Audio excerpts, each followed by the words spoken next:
कि उनको बहुत सारी सुविधाएं दी जाएंगी, लेकिन आज लद्दाख के लोग विरोध कर रहे हैं। तो हम लोग समझते हैं कि धारा 370 हटने के बाद क्या है 371 और क्या है शेड्यूल 6 जिसकी लद्दाख के लोग मांग कर रहे हैं। देखिए 5 अगस्त 2019 को कश्मीर से 370 हट गया। 370 में कश्मीर को अपना अलग संविधान बनाने का अधिकार देता था, और 35A जो था वो ये कहता था कि जो रिमेन भारत है, जो शेष भारत है, वहां के लोग कश्मीर में जाके अस्थायी रूप से नहीं रह सकते। ये दोनों धाराएं को हटा दिया गया था जम्मू कश्मीर से। हालांकि उस समय काफी सिक्योरिटी बढ़ा दी गई थी, इंटरनेट शटडाउन किया गया था जो वक्त के हिसाब से जरूरी था, और अगर ये सब नहीं किया गया रहता तो कश्मीर में उस समय इतनी शांति से ये नहीं हट सकता था।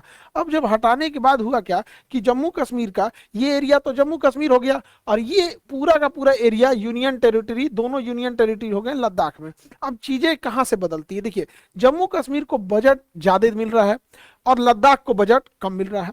इसके अलावे जम्मू कश्मीर में जो भी जॉब है, जम्मू कश्मीर में जॉब ज्यादा है, इंस्टीट्यूशन ज्यादा है, मेडिकल स्कूल ज्यादा है, इंजीनियरिंग कॉलेज ज्यादा है। लद्दाख में इस सब की मात्रा एकदम ही कम है।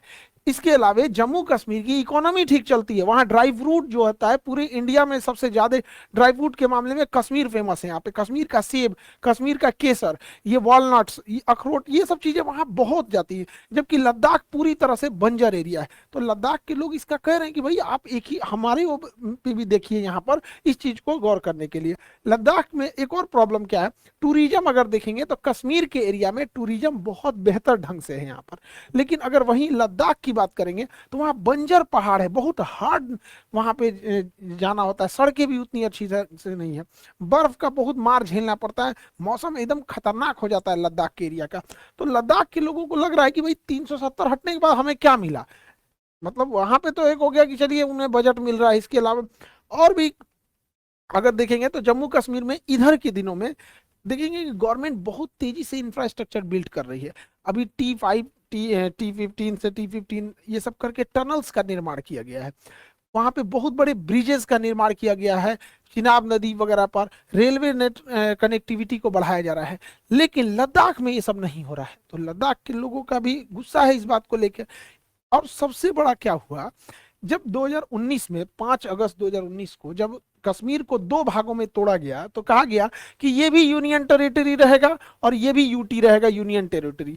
लेकिन जम्मू कश्मीर के यूनियन टेरिटरी को इन्होंने विधानसभा दे दिया, और विधानसभा देने की वजह से कि जम्मू कश्मीर पर केंद्र सरकार का 100% कंट्रोल नहीं रहेगा, बल्कि बड़े बड़े मुद्दों पर कंट्रोल रहेगा, और मीडियम और छोटे लेवल के लिए जम्मू कश्मीर विधानसभा बना दी गई ताकि यहाँ के लोग चुनेंगे और यहाँ के लोग अधिकारियों पर अपना कंट्रोल रखेंगे। जबकि लद्दाख को यूनियन टेरिटरी में विधानसभा का दर्जा नहीं दिया गया। अब जब विधानसभा का दर्जा नहीं दिया जाएगा तो जम्मू कश्मीर को तो अपने लीडर्स मिलेंगे जो इनकी बातों को विधानसभा तक ले जाएंगे, और विधानसभा एक पावरफुल चीज होती है, यहाँ कोई भी बात बोलेंगे रिकॉर्ड होता है, उस पर जवाब देना होता है, क्या प्रोग्रेस हुआ क्या प्रोग्रेस नहीं हुआ।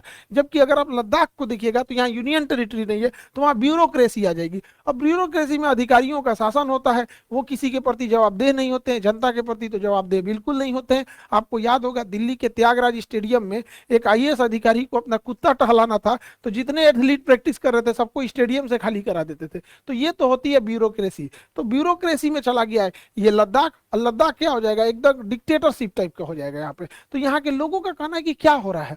और 2019 से जब 370 हट गया तो बहुत सारी कंपनी यहाँ आके, प्राइवेट कंपनी यहाँ इंफ्रास्ट्रक्चर बिल्ड करने लगी, टूरिस्ट प्लेस खोलने लगे, बड़े बड़े होटल खोलने लगे, रेस्टोरेंट खोलने लगे। इससे क्या है कि लद्दाख की जो मूल